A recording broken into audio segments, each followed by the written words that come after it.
Sometimes silence weighs heavier than 1,000 screams of pain.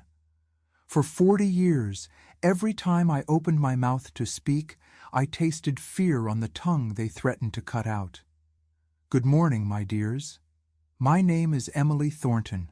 I'm 84 years old, and today I'm going to share with you a secret I kept for 40 years.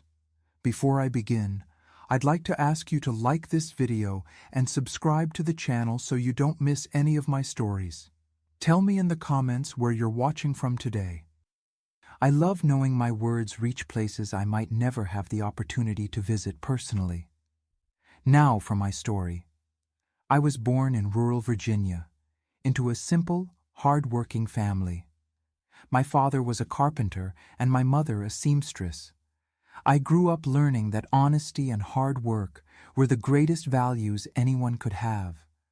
I dreamed of becoming a teacher, but fate had other plans for me. Plans that began like a fairy tale but quickly transformed into a nightmare from which I couldn't awaken. It was 1956. I was only 19 when I met Richard Thornton during a church social. He was tall, educated, had a gentle smile, and came from one of the most important families in the region. The Thorntons owned the largest tobacco plantation in the state, and their name was synonymous with power and respect. I remember my racing heart when he asked me to dance, the butterflies in my stomach when he asked permission to visit me the following Sunday. My parents were ecstatic at the idea that a Thornton was interested in their daughter. "This is an opportunity God has placed in your path," my mother said. My father, more cautious, only advised me, "Don't let the glitter of gold blind you to a man's character." Wise words that, unfortunately, I didn't fully comprehend at that time. The courtship was brief and intense. 3 months later, Richard asked for my hand in marriage. The engagement ring, with a diamond that seemed larger than anything our family had ever owned, sealed the commitment. The wedding was at the city cathedral with 600 guests, most of them strangers to me.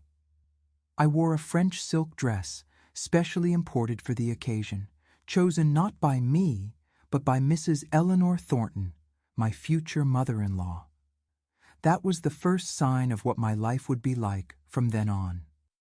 Eleanor Thornton was an imposing woman, always impeccably dressed, with discreet but valuable jewelry, and a gaze that seemed to continuously evaluate whether you were worthy of breathing the same air as her. During the wedding preparations, she took control of everything, from the menu to the guest list. "Dear," she would tell me with a cold smile, "the Thorntons have traditions to maintain. You'll learn soon enough." I would nod, grateful for the guidance, not realizing those weren't tips, they were orders. The ceremony was grandiose, but what I remember most clearly was the tightness in my chest when I entered the church. It wasn't just the emotion of the big day. It was a premonition that I ignored, burying it under the carpet of dreams I had woven. My father, when giving me away at the altar, whispered, "It's not too late to change your mind." I smiled nervously, thinking it was just a father's natural fear when giving away his daughter. Today I know he saw something that I, blinded by the promise of a better life, failed to see. After our honeymoon in Paris, an experience as dazzling as it was disorienting for a girl from rural Virginia who had never left the state, we moved to the Thornton estate. The property was impressive. A main house in colonial style with 12 bedrooms, gardens that seemed to come from a European palace, and more than 50 staff just for the maintenance of the house and grounds. There were also the tobacco plantations that extended beyond what the eye could see, employing hundreds of workers. My arrival at the estate as the new Mrs. Thornton should have been the beginning of a life of joy and fulfillment. Instead, it was the beginning of my erasure. From the first day, Eleanor made it clear that, although I was Richard's wife, she would continue to run the house. "You are very young and inexperienced," she would say. I will allow you to learn gradually how to manage a property like this. Allow. This word summarized my position in the family hierarchy. Richard, who had seemed so attentive and decisive during courtship in his mother's presence, transformed into an obedient boy. All decisions, from the simplest to the most important, passed through Eleanor's filter. When I tried to redecorate our bedroom, I was gently informed that the decoration of the main house follows a pattern established for generations.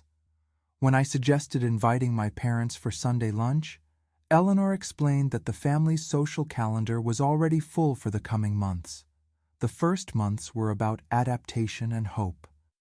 I told myself it was just a phase, that with time I would conquer my space, that Richard would eventually notice the situation and intervene. He was affectionate when we were alone, but whenever issues arose that required a stance, he withdrew with the excuse that Mother knows what's best for all of us. 9 months after the wedding, our first child, David, was born. The delivery was difficult, and I was bedridden for several weeks. During this period, Eleanor completely took over the care of the baby. When I recovered and tried to establish a routine with my son, I discovered there was already one determined by my mother-in-law. Feeding times, bath times, walks, everything was already defined. The hired nanny reported directly to her, not to me. "My dear," Eleanor would say with that smile that never reached her eyes, "you should focus on regaining your strength. David is in excellent hands." And so little by little, I was pushed away from my own child. When I insisted on participating more actively, I was subtly discouraged. "I notice you get nervous when he cries. That's not good for the baby." Or, "I noticed you seem tired when you care for him alone. There's no need to exhaust yourself. We have an excellent staff." As the months passed, the feeling of not belonging grew. The estate, immense and beautiful, became my golden prison.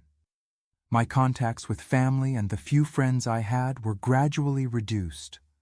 Letters I wrote mysteriously went missing. Visits were canceled at the last minute due to unforeseen circumstances. Phone calls were filtered by the housekeeper, who always seemed to have an excuse for why I couldn't answer. Richard, between business trips and responsibilities at the estate, seemed increasingly distant. When I tried to share my concerns, he minimized them. "You're exaggerating, Emily. Mother only wants what's best for our family." Or, "You need to try harder to adapt to our way of life." With time, I learned to keep my thoughts to myself.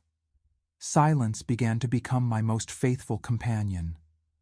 The family doctor, Dr. Lawrence, an elegant middle-aged man who frequently visited the estate, started prescribing me tranquilizers. "You're suffering from nervousness," he diagnosed after I had a crying fit when they prevented me from taking David to visit my parents. "These pills will help you feel more balanced." What started with an occasional pill soon turned into a dependency.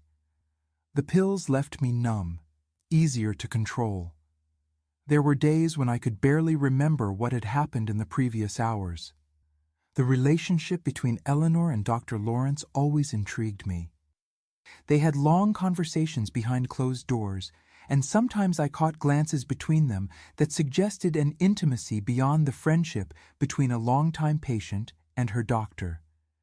But in that medication-induced state of confusion, I doubted my own perceptions. The turning point came on a night of heavy storm in 1960. Richard was traveling, as he always did during the first week of each month. David, then 3 years old, had a high fever, and I, desperate, was looking for more blankets in the attic of the house.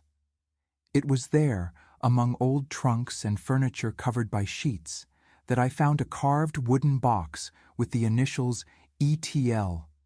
Eleanor Thornton and Lawrence, I presumed. Normally, I would never have invaded someone's privacy, But something that night, perhaps desperation over my son's health, perhaps the reduced effect of the medications I was secretly trying to decrease, gave me the courage I had never had. The box was locked, but the key was in the lock, as if someone had put it away in a hurry. Inside, I found letters, many letters, dating back more than 20 years. Love letters exchanged between Eleanor and Lawrence. Letters that revealed a relationship that began even before Richard's birth. Letters that made it clear that my husband was not the son of William Thornton, the deceased patriarch whom I knew only from portraits solemnly hung on the walls of the house, but of Dr. Lawrence. But there was more, much more. I found Eleanor's diary, where she described how William had discovered the truth and threatened to disinherit her, take everything from her, including her son. And then the most disturbing entry, dated 1 week before William's death. L promised a solution. Says he has an infallible method that will look natural. I fear the consequences, but I fear more losing everything we've built. My hands trembled as I read. William Thornton had not died of a heart attack as everyone believed. He had been slowly poisoned with substances that Lawrence, as a doctor, had easy access to. The patriarch of the family, the man whose portrait observed me severely from the dining room wall every night, had been murdered to protect a secret and a fortune. I was so absorbed in reading that I didn't hear the footsteps on the attic stairs. When the door opened, I nearly had a heart attack seeing Eleanor standing there, a dark figure silhouetted against the dim light of the hallway. Her eyes, usually cold and calculating, now burned with a fury I had never seen before. "What do you think you're doing?" She advanced toward me.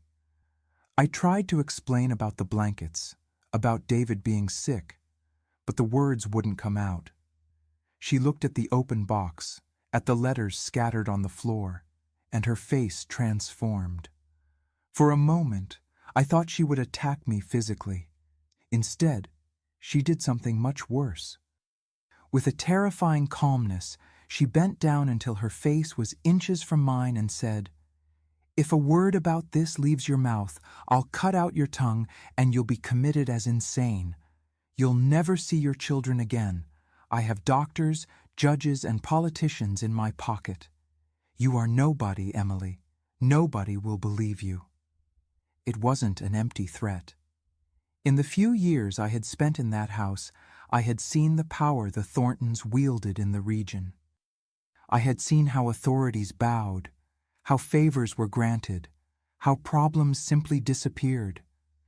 And now, with what I had discovered, I understood better than ever how much Eleanor would be willing to do to protect her empire.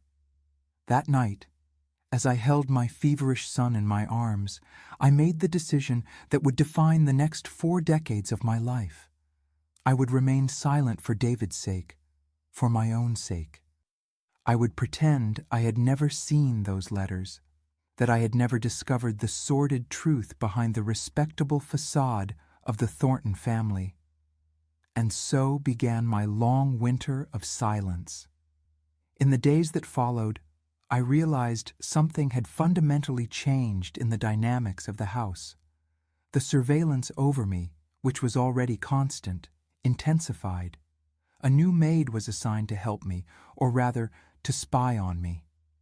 My pills, which I was secretly trying to reduce, were now personally administered by Eleanor or the housekeeper, who would watch until I swallowed them. My contacts with the outside world, already limited, were practically eliminated. The rare visits from my parents were suspended under the pretext that I was very nervous and needed absolute tranquility. Letters I wrote never reached their destination. The telephone extension in my room was removed for technical reasons, and always, there was the silent threat hanging in the air. Eleanor's gaze followed me around the house, constantly reminding me of the price I would pay if I dared to speak. Sometimes, during dinner, she would casually mention some acquaintance who had been committed to a psychiatric institution. Poor thing, she started saying nonsense things, creating stories. The family had no choice. I was trapped not by physical chains, but by something much stronger. Fear. Fear of losing my son. Fear of being declared insane. Fear of ending up in one of those terrible institutions from which one heard hair-raising stories.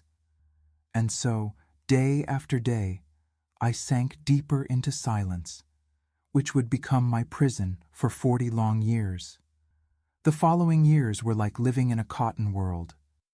The medications they forced me to take left my thoughts foggy, words jumbled in my mind before they could reach my lips. Even so, I learned to adapt, to find small cracks in the constant surveillance, rare moments of clarity when I could decrease the doses without them noticing. In 1962, I discovered I was pregnant again. The news, which should have filled me with joy, brought me only silent anguish. Another child under Eleanor's control, another innocent being entangled in this web of lies and manipulation. Still, when I held my daughter Caroline in my arms for the first time, I felt a renewed determination. For her, for David, I needed to continue fighting, even if it was an invisible battle, fought in the recesses of my own mind. Richard remained as absent as before, traveling frequently on business, always submissive to his mother when at home. Sometimes, in the rare moments when we were alone, I noticed a lost look on his face, as if a part of him was also imprisoned. I wondered if he suspected the truth about his origin, if he intuitively felt something wasn't right. But I never had the courage to bring up the subject. The shadow of Eleanor's threat was too long. "You're improving, Emily," Eleanor would comment during our lunches on the veranda, observing how I behaved exactly as she expected, docile, quiet, unquestioning. "The medicines are really helping with your nerves." I would nod and smile slightly, knowing that my apparent submission was my only protection. Inside, however, a small flame of resistance remained lit. In 1965, our third child, Michael, was born. The delivery was difficult, and for weeks I was more medicated than ever, floating between consciousness and long periods of sleep. When I finally regained some lucidity, I discovered I barely knew my own baby. As had happened with David and Caroline, Eleanor had taken control, established routines, hired a nanny who reported directly to her. "Ma'am was very weak," the housekeeper justified, when I questioned why they didn't call me when the baby cried during the night. "Mrs. Thornton thought it best to let you rest." Always Eleanor, always deciding what was best for all of us. The years passed with a suffocating monotony. The seasons succeeded one another, marked only by the changes in the landscape of the estate that I observed through my bedroom window. Springs, summers, autumns, and winters merged into an indistinct mass of time. The children grew before my eyes, but always kept at an emotional distance from me. "Mommy is tired today," I heard Eleanor tell them when they tried to seek me out. "Mommy needs her medicine to get better." Gradually, my own children began to look at me with a mixture of pity and distrust, as if I were a stranger too fragile to be part of their lives. It was during these foggy years that I learned to create small pockets of resistance. I began to spit out some of the pills when no one was looking, hiding them in a crack in the wall behind my bed's headboard. When I felt more lucid, I took advantage to observe, to memorize, to understand the patterns of the house, who came, who went, which were the days when Eleanor and Dr. Lawrence met behind closed doors in the office. Dr. Lawrence continued to be a constant presence in our lives. Over the years, I noticed how he looked at Richard with a mixture of pride and guilt. On certain occasions, when he thought no one was watching, he would discreetly touch my husband's shoulder or study his profile with a disturbing intensity. Richard, in turn, showed him a respect that bordered on veneration, much greater than any feeling he directed toward the portrait of the man he believed to be his father. In 1968, my parents passed away within months of each other. I received the news through Eleanor, who handed me an already opened telegram. "I'm sorry for your loss," she said with an icy formality. "Unfortunately, you're in no condition to travel for the funeral." I cried alone in my room, devastated not only by the loss, but by not being able to say goodbye, by not having been present in the last years of their lives. The guilt for having distanced myself from them, even if not by my own choice, was an additional weight on my already bent shoulders. It was after my parents' death that I realized I was truly alone. There was no one outside that estate who cared about me anymore, who might notice my disappearance or question my absence. The world out there continued to turn, unaware of the woman who was slowly fading within the walls of the Thornton mansion. My only comfort was my children, although the relationship with them was complicated by Eleanor's constant interference. David, the oldest, was the one who looked most like Richard in appearance, but had a curiosity and determination that reminded me more of myself before marriage. Caroline was quiet and observant, with a talent for music that enchanted even Eleanor. Michael, the youngest, was more introspective, preferring the company of books to people, perhaps a response to the oppressive atmosphere of the house.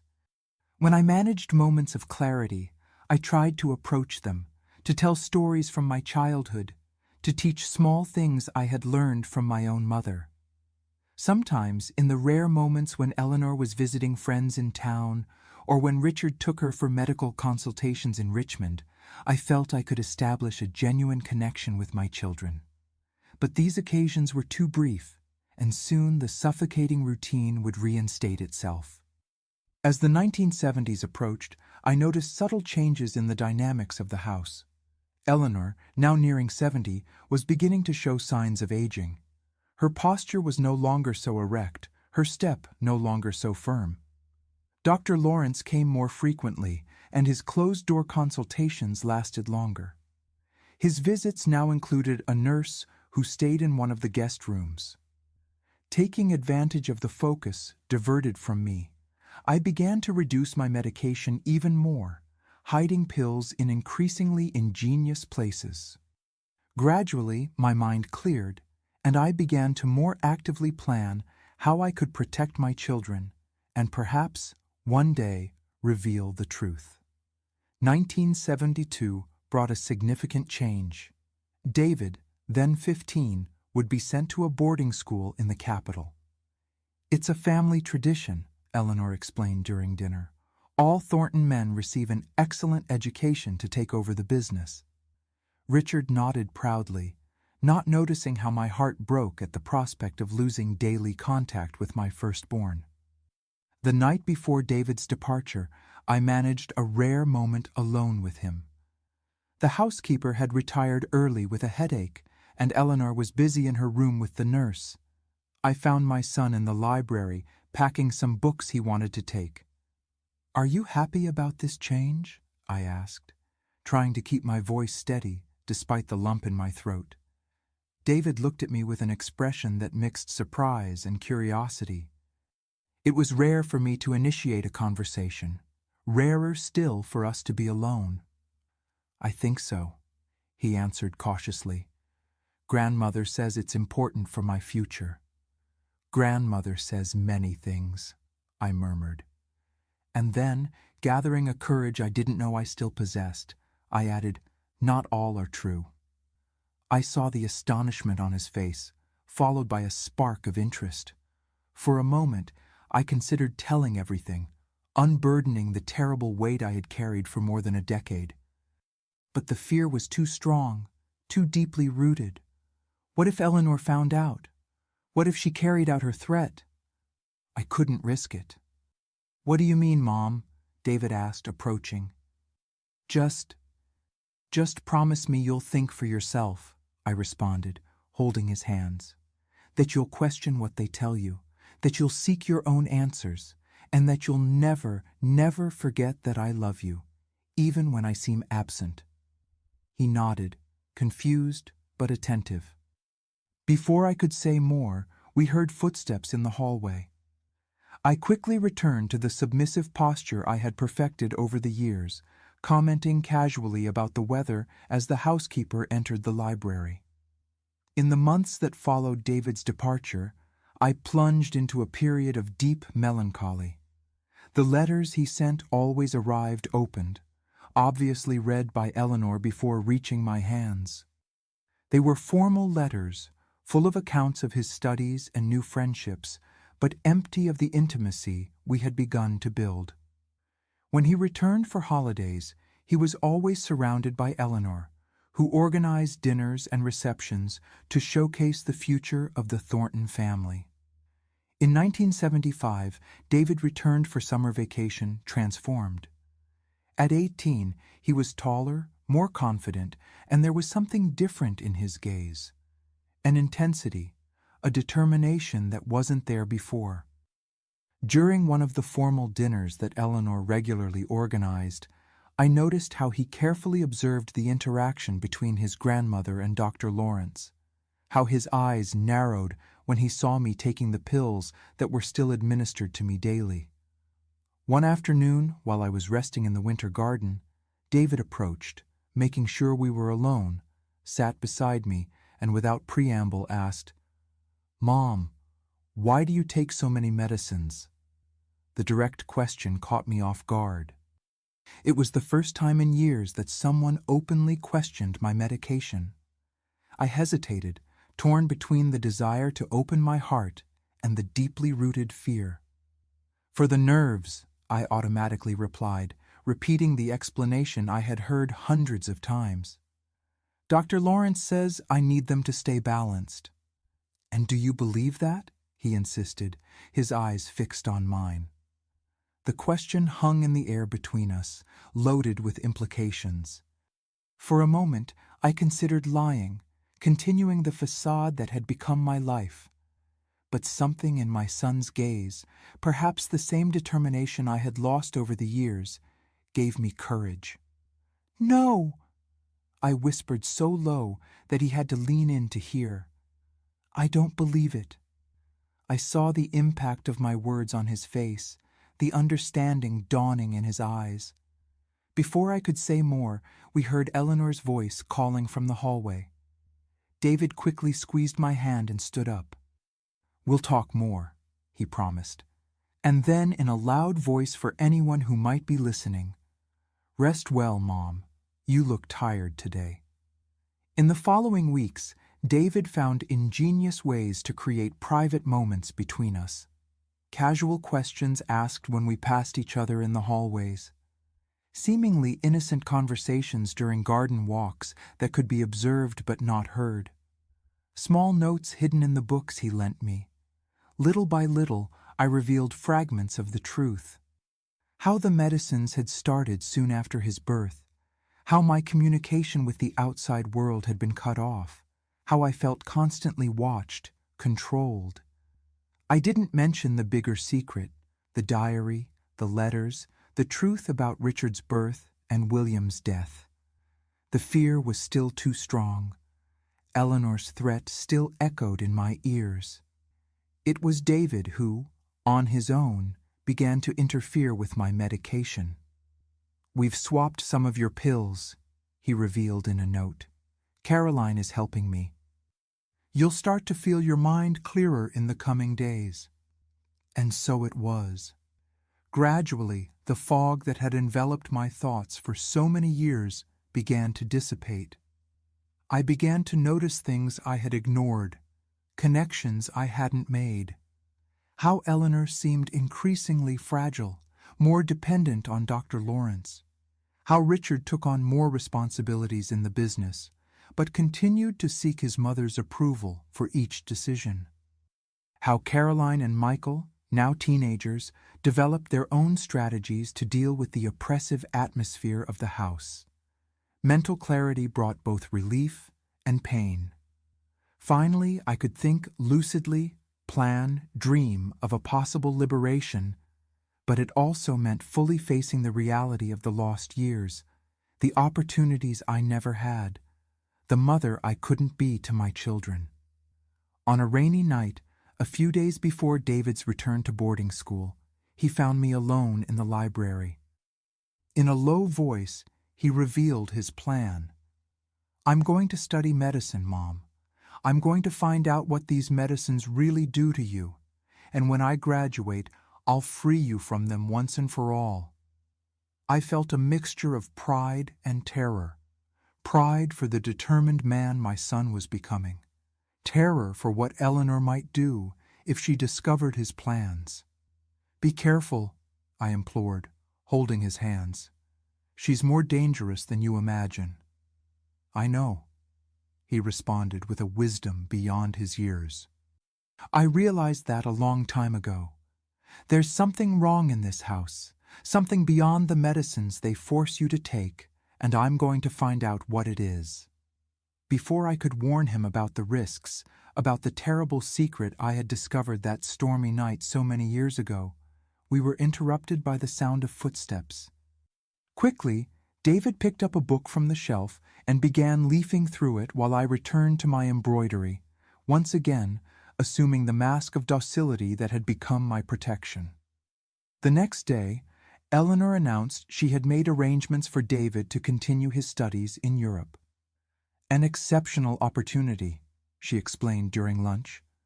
"The best professors, international connections that will be valuable for the future of the family business." I looked at my son, seeing in his eyes that he perfectly understood what was happening.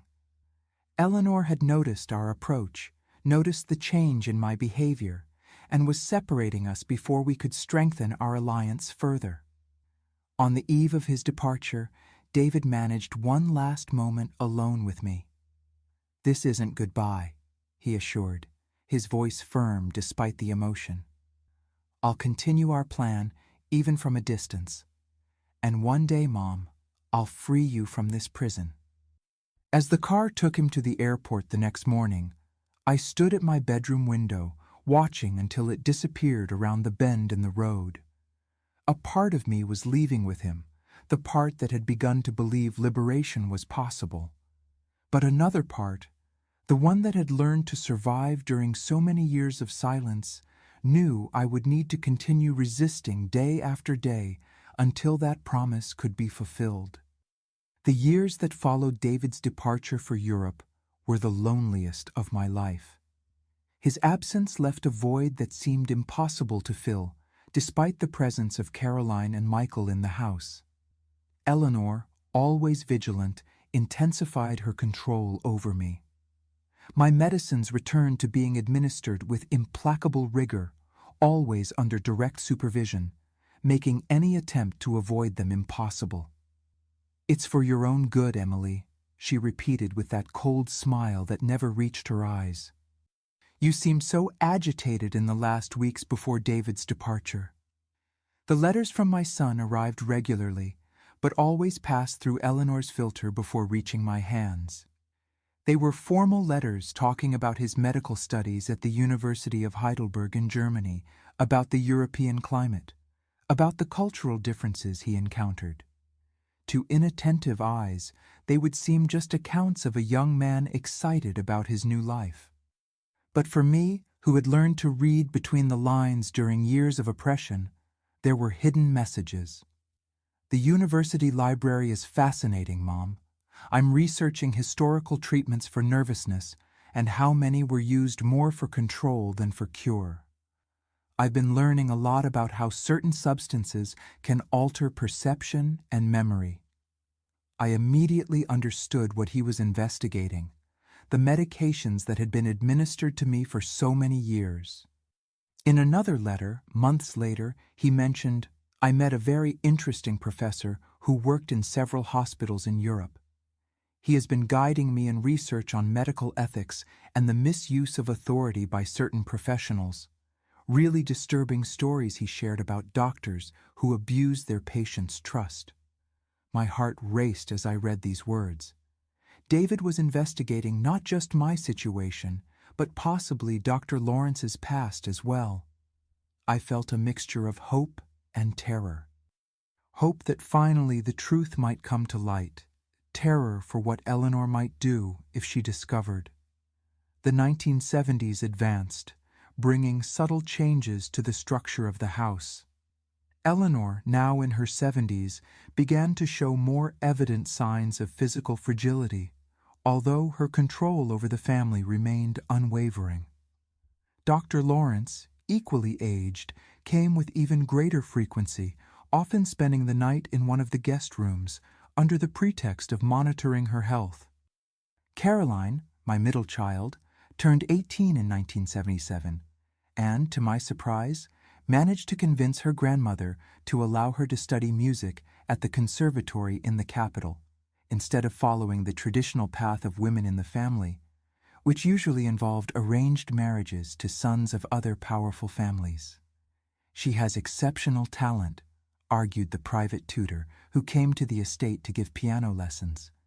It would be a waste not to develop it properly. To my surprise, Eleanor yielded. Perhaps she was becoming softer with age, or perhaps she simply saw an opportunity to rid herself of another family member who might question her authority. Either way, Caroline's departure left the house even quieter, reducing my immediate circle to just Michael, who at 12 was quiet and introverted, preferring the company of books to people. It was at the end of that same year that I noticed a subtle change in the dynamics between Richard and his mother. My husband, always so submissive, began to express his own opinions during dinners, to question some decisions related to the family business. They weren't direct challenges, just small disagreements. But for someone who knew the dynamics of the house like I did, they represented a silent revolution. "I think we should modernize the harvesting process," he said one night while discussing the next tobacco crop. "Traditional methods are respectable, but we're losing competitiveness." Eleanor stared at him with a mixture of surprise and irritation. "The Thorntons have harvested tobacco the same way for 3 generations, Richard. Your father—" "My father has been dead for almost 30 years, Mother," he interrupted with a firmness he had never shown before. "And the world has changed since then." The silence that followed was heavy, charged with unspoken tensions. For the first time, I saw a flash of uncertainty in Eleanor's eyes, a brief moment of vulnerability that she quickly masked by changing the subject. I wondered what had provoked this change in Richard. Was it the physical distance of the children, allowing him to see the situation more clearly? Or perhaps the growing weight of business responsibilities, forcing him to make independent decisions? Whatever the reason, I observed with cautious interest, seeking in this new dynamic possible paths for my own liberation. The year 1979 brought an unexpected turn. During breakfast, Eleanor opened a letter addressed to Richard, and her face visibly paled. Without saying a word, she rose from the table and headed to the office, locking herself inside for hours. Later that day, Dr. Lawrence arrived in an unscheduled visit, and the two remained in heated conversations until late at night. Only days later did I discover the reason for so much agitation. David was returning to the United States, having completed part of his studies in Germany. He would finish his medical training in Boston, just a few hours away from the estate. "Your son is returning," Eleanor announced during dinner, with a studied neutrality that couldn't completely hide her concern. "He expressed a desire to visit on weekends when possible." I kept my expression neutral, despite the joy exploding in my chest. My son was coming back, and from the reactions of Eleanor and Dr. Lawrence, he brought with him something that deeply worried them. David's first visit occurred on a sunny Sunday in September. When the car crossed the estate gates, I couldn't contain my tears. It had been almost 5 years since his departure for Europe, and the young man getting out of the car now was a grown man, with a confident posture and eyes that reflected knowledge and determination. Lunch was a tense occasion, with superficial conversations about his experiences in Europe, carefully avoiding any mention of his specific studies or future plans. Eleanor maintained a fixed smile, interrupting whenever the conversation seemed to take more personal turns. Dr. Lawrence, specially invited for the occasion, observed David with a mixture of curiosity and apprehension. Only at the end of the afternoon, when we managed a brief moment alone in the garden, did David whisper, "I found things, Mom, things that will change everything, but we need time and caution." Before I could respond, Eleanor appeared on the terrace, calling us for tea. The moment had passed, but the promise remained, pulsing like a small flame of hope in my chest. David's visits became regular every 2 or 3 weeks. Each time, he seemed to bring with him a new energy to the house, a fresh breeze that disturbed the stagnant air of decades of secrets. I noticed how he carefully observed Dr. Lawrence, how he asked seemingly innocent questions about family history, how he studied the old portraits hanging on the walls. During one of these visits, in early 1980, David brought a guest, a young female doctor named Sarah, whom he introduced as a college colleague. Eleanor couldn't hide her displeasure at the unexpected presence, but maintained appearances, offering formal hospitality. During lunch, Sarah casually mentioned she had worked at a hospital in Munich. "I met an American doctor who worked there in the 50s, she commented, looking directly at Dr. Lawrence. "A brilliant man by all accounts, although there was some controversy about his treatment methods." I saw Dr. Lawrence's face pale, his fingers tightly gripping the napkin. Eleanor quickly intervened, changing the subject, but the damage was done. A seed of doubt had been planted, visible in Richard's thoughtful expression, in the sharp look of Michael, who at 17 absorbed everything with the silent insight he had developed. After the visitor's departure, the atmosphere in the house became even tenser. Eleanor and Dr. Lawrence spent hours locked in the office, and several times I heard them arguing in muffled voices. My medication was increased again, presumably to prevent me from noticing what was happening. But I had learned over the years to pretend the medicines had more effect than they really did. On a particularly agitated night, I accidentally overheard a fragment of conversation as I passed through the hallway near the office. "He knows Eleanor. Somehow he found out about Munich." Dr. Lawrence's voice sounded anguished. "Impossible. Those records were destroyed," Eleanor replied, her voice trembling with anger or fear. I couldn't tell which. "Someone talked, someone who was there." The conversation was interrupted by the sound of a glass breaking, followed by a loaded silence. I moved away quickly, my heart beating hard against my ribs. Munich. What had happened in Munich that left them so disturbed? The pieces were slowly falling into place.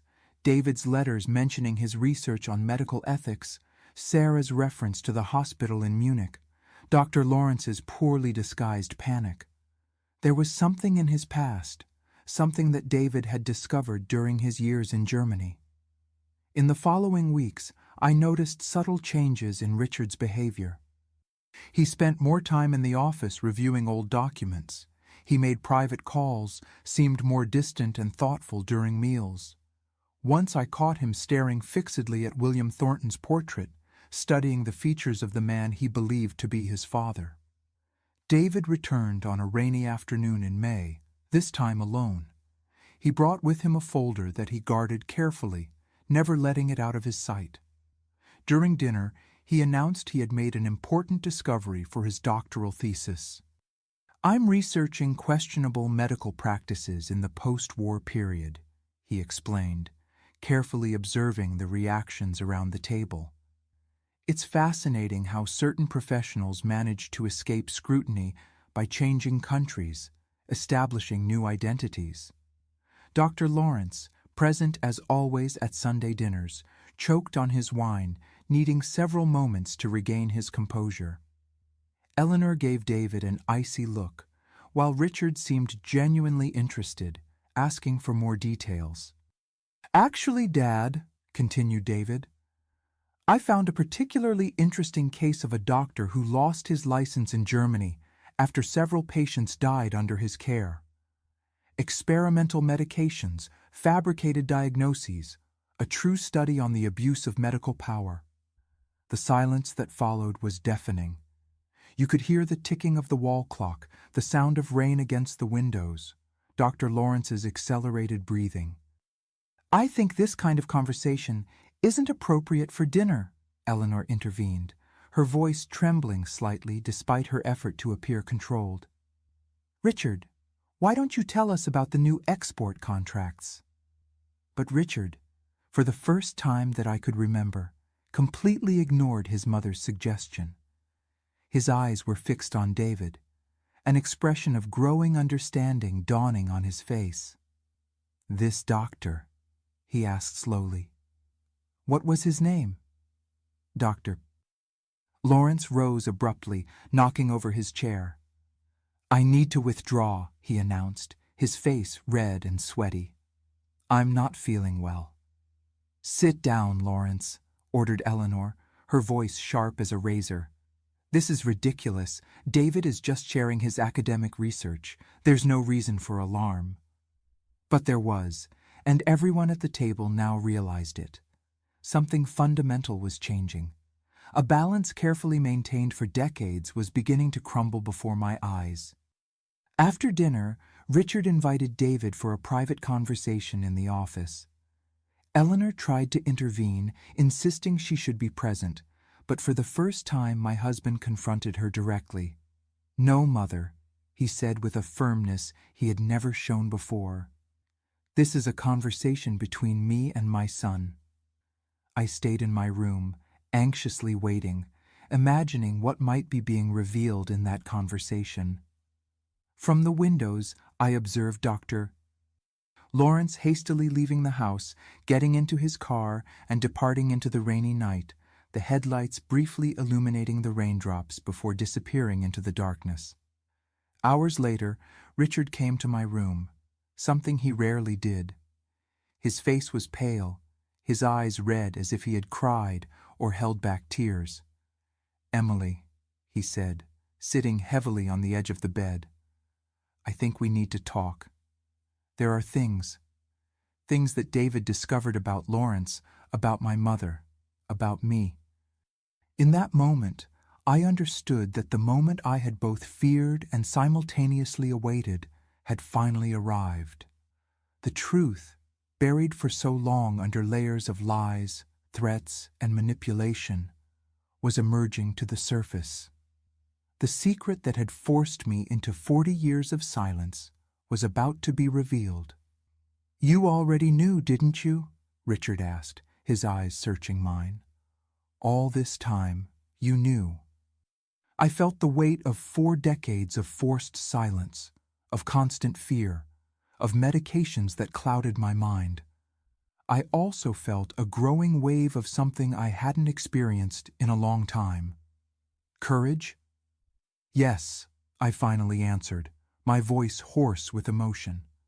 "I knew, and there's much more you need to know." Dawn found us still talking, unearthing painful truths, connecting the dots of a dark story that had shaped our lives without us realizing it. Richard listened, sometimes incredulous, sometimes furious, sometimes simply devastated by the dimension of the lies that had built his world. When the sun rose, illuminating the room with a golden light, I felt as if something was also being born within me, the hope that perhaps I could finally find my voice again. The days that followed my conversation with Richard were filled with palpable tension at the Thornton estate. The air seemed charged with electricity, like in the moments preceding a great storm.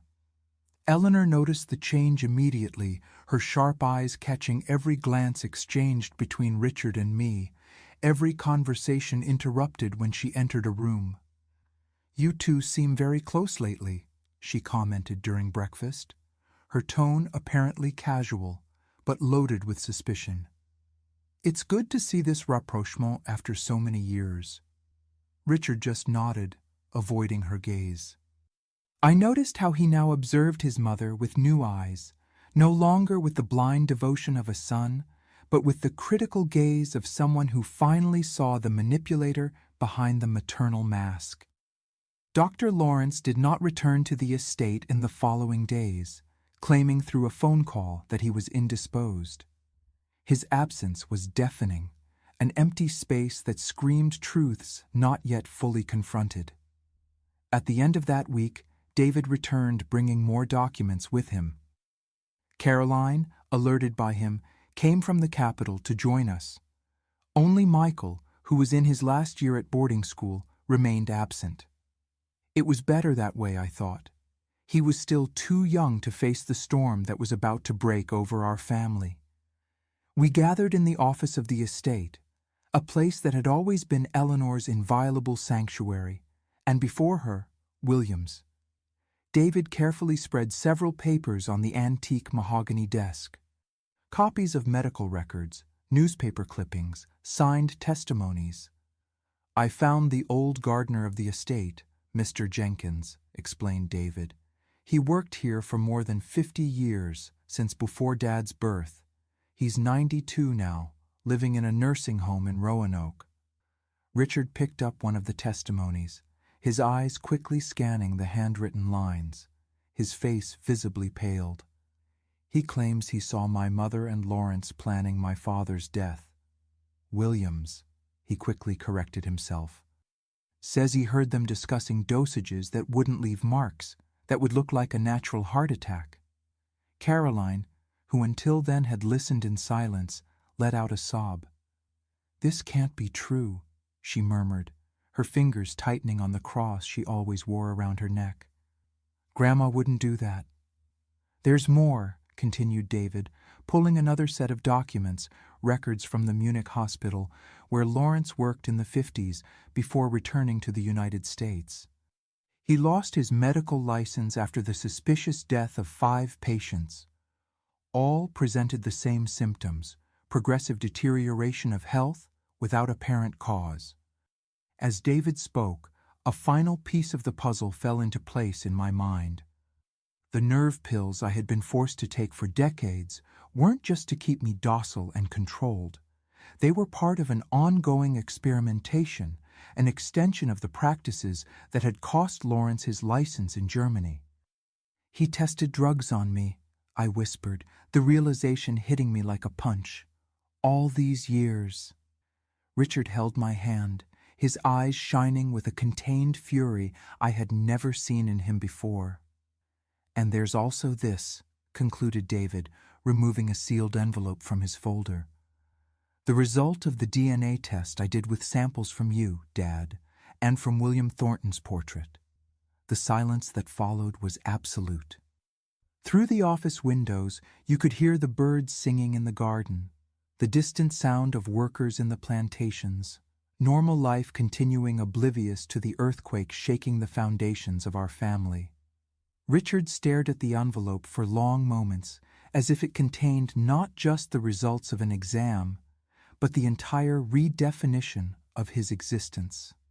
Finally, with trembling fingers, he opened it and removed a single sheet of paper. I didn't need to read the content to know the result. The expression on my husband's face said it all. "I'm not his son," Richard murmured, his voice barely audible. "My entire life based on a lie." Before we could fully absorb the impact of that revelation, the office door opened. Eleanor was standing in the doorway, her body fragile from the years, but her eyes still shining with the same iron determination as always. Behind her, like a shadow, was Dr. Lawrence, his face a mask of false concern, barely disguising the fear. "What is this?" Eleanor asked, her gaze scanning the documents spread on the desk. "What kind of family meeting is this to which I wasn't invited?" "A meeting about truths, Mother," Richard answered, slowly rising. "Truths that have been hidden for too long." I saw the exact moment when Eleanor understood what was happening. A brief flash of panic crossed her face, quickly replaced by a mask of offended indignation. "What absurdity is this? What papers are these?" She advanced, trying to collect the documents from the desk. Caroline, with surprising quickness, interposed herself between her grandmother and the evidence.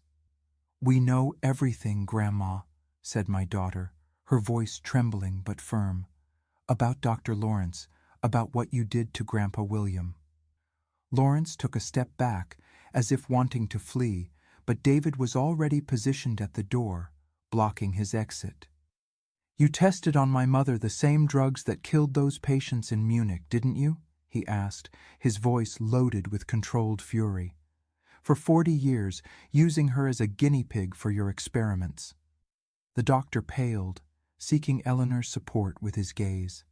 She, however, was focused on Richard, who now held the DNA test result toward her. "You told me William was my father," he said, his voice strangely calm. "Another lie, isn't it, among so many?" For a long moment, Eleanor remained silent, her gaze passing from one face to another, evaluating, calculating. Then suddenly, something changed in her expression. Her shoulders, always erect with pride, fell slightly. A deep sigh escaped her thin lips. "You wouldn't understand," she finally said, addressing Richard. "None of you would understand what it meant to be a woman in that time, married to a man like William, cruel, controlling, who treated me like property." "So you killed him," stated Richard, not a question, but a statement loaded with horror. "He found out about Lawrence and me," continued Eleanor, ignoring the accusation. "He threatened to take everything from me, you, the estate, my social position, said he would commit me as insane and no one would ever believe me." Her words echoed disturbingly with the threat she herself had made to me decades ago. History repeating itself in a perverse cycle of abuse and control. "And what about Mom?" Caroline intervened, pointing to me. "Why keep her drugged all these years? Why keep her away from us?" Eleanor turned her eyes to me, and for the first time I saw something I had never noticed before. Fear. She feared me, feared what I knew, what I might reveal. "She saw things she shouldn't have," Eleanor answered dryly. "She represented a risk. A risk that you preferred to neutralize with experimental drugs," completed David, his voice loaded with disgust. "Dr. Lawrence needed guinea pigs for his research, didn't he? And Mom was perfect, isolated, without external contacts, completely at your mercy." Lawrence, cornered, finally spoke. "They were just sedatives, nothing dangerous, to keep her calm, for her own good." "You lost your license in Germany for killing patients with these harmless sedatives," retorted David. "The same compounds I found in my mother's blood samples when I examined her during my last visit." I felt a chill run down my spine hearing these words. So that's why David had insisted on examining me, claiming concern about my blood pressure. He was collecting evidence, confirming his suspicions. "What do you want?" Eleanor abruptly asked, her tone changing to something more calculating. "Money? The estate? I can make a deal." Richard's reaction was immediate and surprising. A bitter laugh escaped his lips, a sound I had never heard from him before. "Even now you still think you can control everything, don't you, Mother? That you can buy your way out of any situation?" "We want justice," David firmly declared. "For Grandpa William, for my mother, for all the patients who died in Munich." Eleanor straightened her shoulders, recovering part of her imposing posture. "Circumstantial evidence," she said with disdain. "The testimony of a senile gardener, old documents that can easily be falsified. Do you really think anyone would believe you against me? Against the Thornton family?" It was at that moment that I found my voice, that voice that had been silenced by 40 years of fear and manipulation. I rose slowly, feeling all eyes turned to me. "I would believe," I said, my voice firmer than I expected. "I would testify, would tell everything I saw that stormy night, everything I read in your diary, all the threats I suffered over the years." For the first time, I saw fear completely take over Eleanor's face. It was no longer a flash, but an expression of pure terror. She knew, just as I did, that my testimony would be devastating. A daughter-in-law kept drugged for decades, prevented from raising her own children, threatened with having her tongue cut out if she spoke. It was the kind of story that not even the power of the Thorntons could silence. It was Lawrence who broke the impasse. With a sudden movement, he tried to push past David and reach the door. My son, younger and stronger, easily stopped him. In the struggle that followed, Lawrence stumbled, falling heavily against the desk. A sharp sound of pain escaped his lips, and he brought his hand to his chest, his face contorting in agony. "He's having a heart attack," exclaimed Caroline, running to help him. David, with the calm of a trained doctor, immediately began first aid procedures while Richard called for an ambulance. Amidst the chaos, I saw Eleanor retreat to a corner of the room, her face a mask of shock and disbelief, as if she finally realized that her carefully constructed empire was crumbling before her eyes. The ambulance arrived in record time, but it was already too late for Lawrence. He died on the way to the hospital, the victim of a massive heart attack. A cruel irony, I thought, that he would have the same end he had helped orchestrate for William Thornton so many years before. In the chaotic hours that followed, between statements to the police about the circumstances of Lawrence's death and calls to lawyers, I realized that Eleanor had disappeared. We found her in her room, sitting motionless in her favorite armchair, staring fixedly at William's portrait on the opposite wall. "He always knew he wasn't the father," she said, without taking her eyes off the portrait, her voice distant, as if speaking to herself. "William knew from the beginning. He agreed to raise Richard as his own, because he was obsessed with having an heir to the Thornton name. But he made me pay for it every day, with small cruelties, private humiliations, constant threats." I looked at Richard, seeing the pain in his eyes as he heard these words. All his life, all his identity was being redefined in those terrible moments. "That doesn't justify murder," he finally said.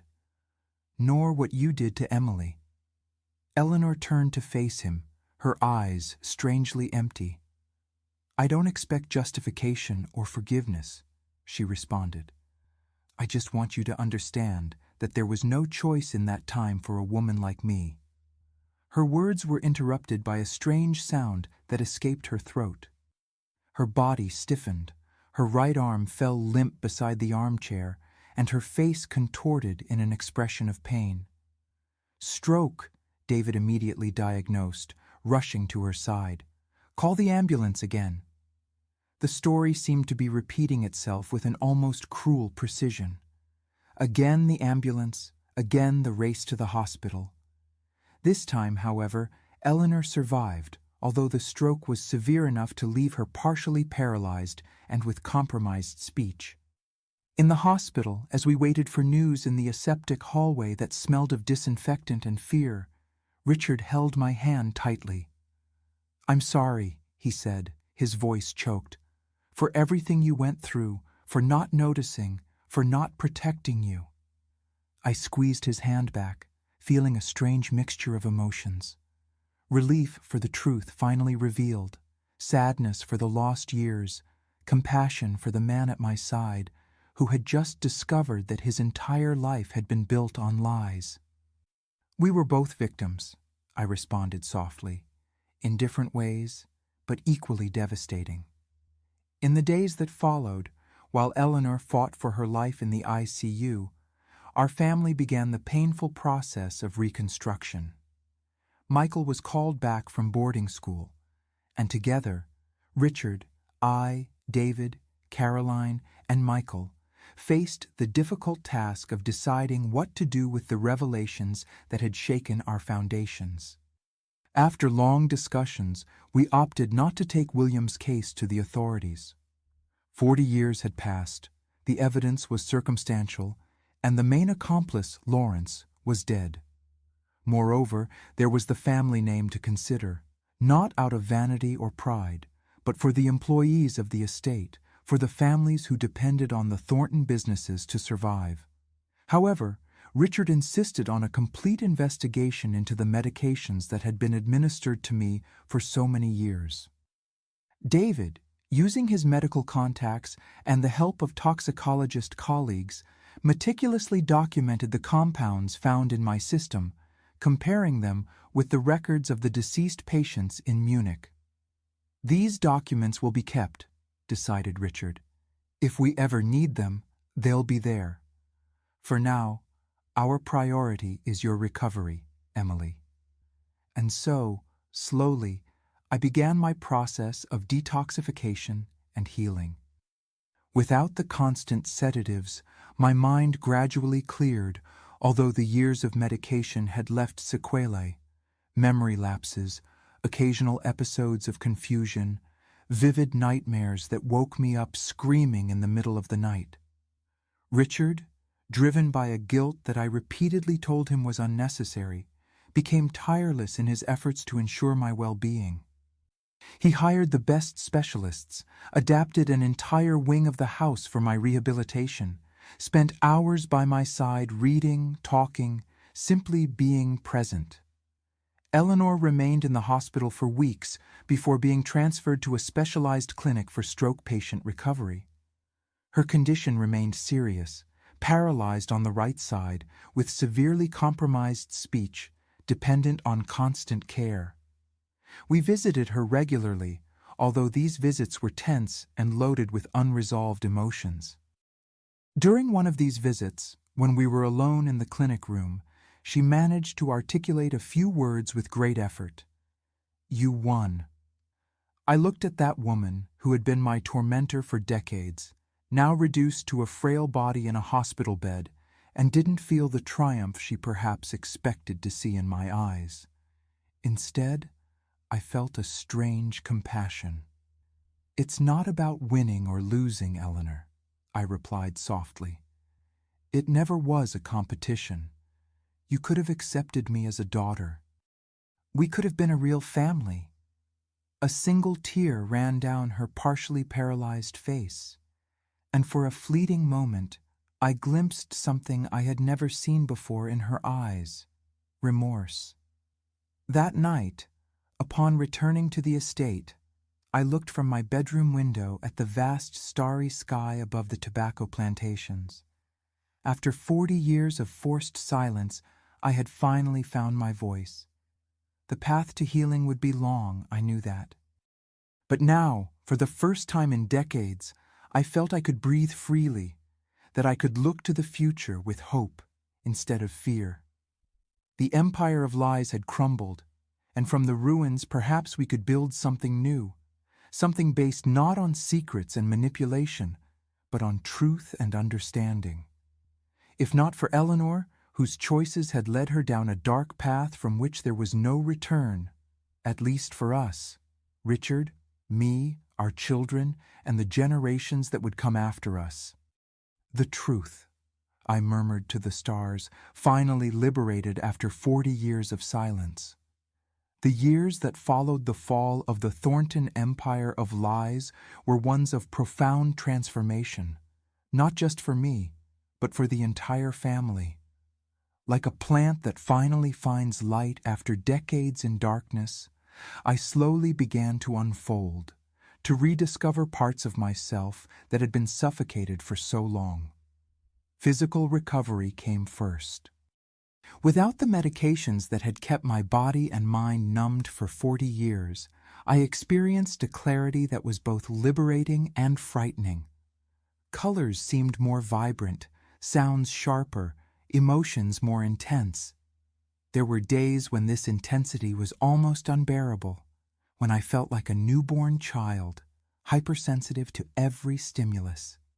"This is normal," explained Dr. Harrison, the neurologist David brought to follow me. "Your brain is readjusting after decades of chemical suppression.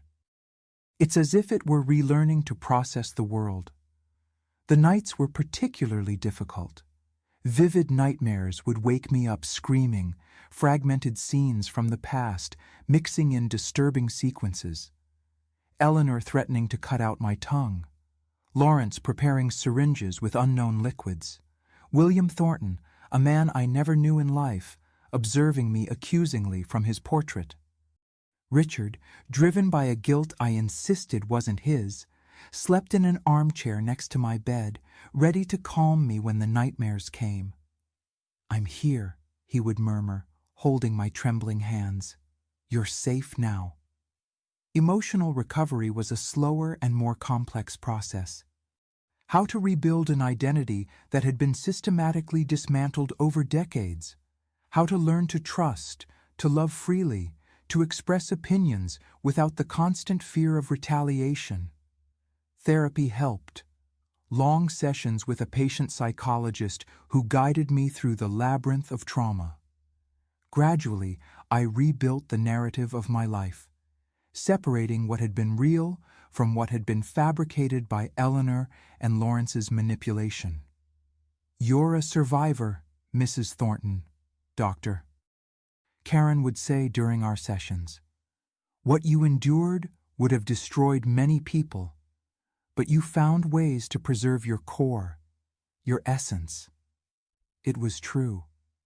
Even in the darkest moments, when my mind was most clouded by the medications, I had kept an inner flame lit, that small silent resistance that allowed me to hide pills, memorize patterns, protect fragments of my true personality. My children were fundamental in this process of reconstruction. David, with his unwavering determination and medical knowledge, supervised every aspect of my physical recovery. Caroline, sensitive and intuitive, spent hours with me, relearning small joys, the music I had always loved, the gardening that had been my passion before marriage. And Michael, the youngest, brought me books, opening for me worlds to which I had been denied access for so long. "It's as if we were really getting to know our mother for the first time," Caroline commented one afternoon while teaching me to play a simple melody on the piano in the music room, a chamber of the mansion I had rarely frequented before. Those words touched me deeply. It was true. My children were getting to know the real Emily, not the medicated and erased version that Eleanor had allowed them to see. And I was also truly getting to know them, without the constant interference that had distorted our relationship for so many years. Richard went through his own journey of self-discovery, perhaps even more complex than mine. The revelation that Lawrence, not William, was his biological father shook the very foundations of his identity. His entire life had been built around the Thornton legacy, around being the heir to that empire. Now, in his early 50s, he needed to redefine who he was. "Sometimes I look in the mirror and look for traces of him," he confessed to me one night, his voice low and thoughtful. "Of Lawrence. I try to remember if there was anything in his behavior toward me that indicated he knew, that he felt some paternal connection." I held his hand, feeling a renewed tenderness for this man who, like me, had been manipulated his entire life. "You are yourself, Richard," I responded softly. "Not William, not Lawrence, just Richard." It was a painful but necessary process, peeling away the layers of lies to find the truth at its core. To my surprise, our relationship, which had been distant and superficial for so many years, began to flourish in this unexpected terrain of shared vulnerability. We were truly getting to know each other for the first time as a man and a woman, not as pieces on Eleanor's chessboard. Eleanor remained in the specialized clinic, her condition sometimes slightly improving, sometimes relapsing. Visits to her were an exercise in conflicting emotions. There were days when the anger for everything she had done to me seemed unbearable, others when I felt a strange compassion for that now fragile woman, prisoner of a body that no longer obeyed her iron will. It was during one of these visits, in the year 1986, that Eleanor suffered a second stroke, more severe than the first. David was with me that day and acted quickly, but the damage was already done. She fell into a deep coma connected to machines, her life reduced to pulsating lines on monitors and the rhythmic sound of machines. The medical team was clear. There was no expectation of recovery. We gathered the family to make the most difficult decision, to turn off the machines that kept her artificially alive. She left explicit instructions, informed the family lawyer, presenting a document signed years before. She did not wish to be kept alive by artificial means if there was no prospect of recovery. Even at the end, Eleanor maintained control, deciding the circumstances of her own departure. There was a certain dark poetry in it, I thought, as we watched the last breath leave her body, finally releasing her from the confines of her own web of lies. The funeral was a small, sober ceremony. The few friends who attended were more business acquaintances than truly close relationships. I realized, watching the coffin being lowered into the ground, that Eleanor had lived as isolated in her world of control and manipulation as I had in my prison of medications. In a way, we had both been victims, I of her actions, she of her own fears and obsessions. With Eleanor's death, the last link to the dark past was broken. We all felt a strange relief mixed with an indefinable melancholy. It was the end of an era, the closing of a painful chapter, but also the beginning of something new, not yet written. In the years that followed, the Thornton estate underwent profound transformations. Richard, freed from his mother's oppressive shadow, implemented changes he had desired for years. Work practices were modernized, better conditions offered to employees, part of the land converted into a nature reserve. "This place carries many painful memories," he said one afternoon as we walked through the newly renovated gardens. "But it's also our home, the home of hundreds of families who depend on the estate. We can't erase the past, but we can build a different future."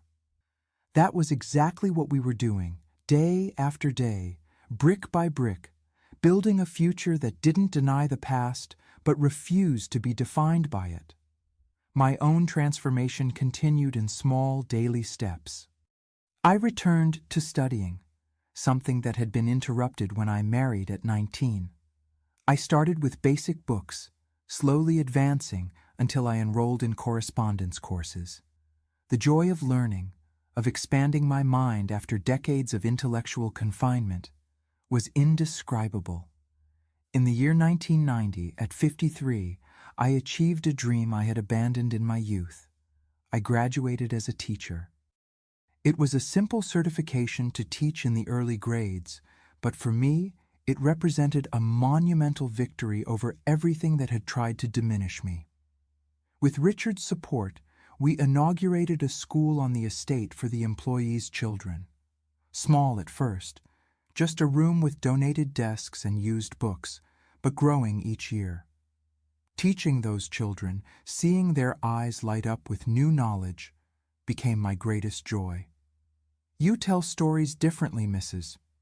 Thornton," a student commented one day, "as if you had lived each one of them." I smiled, touched by the child's innocent perception. In a way, it was true. Each book I read to them, each lesson I taught, was colored by my own experiences, the darkness I had known, and the light I had finally found. Grandchildren began to arrive in the early 90s, first David's children, then Caroline's, and finally, to our surprise, Michael announced that his partner was expecting twins. Each new life was received with a joy that seemed almost excessive, as if we were compensating for all the years of suppressed emotions. With the grandchildren, I experienced a second chance to be the mother I couldn't be for my own children. Free from Eleanor's manipulations, from Lawrence's drugs, I could fully embrace the role of grandmother, telling stories, teaching small skills, simply being present in a way that had never been allowed before. "Grandma, tell again how it was when you were a little girl," they would ask, nestling around me on Sunday afternoons.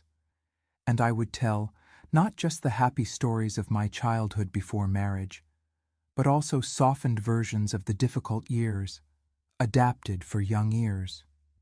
It was important to me that they understand, even in a simplified way, the value of truth, the danger of secrets kept too long.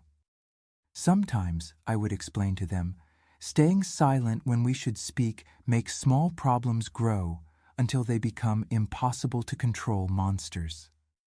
In the year 2000, when I turned 63, Richard organized a surprise celebration. It wasn't my birthday, nor any special date on the calendar.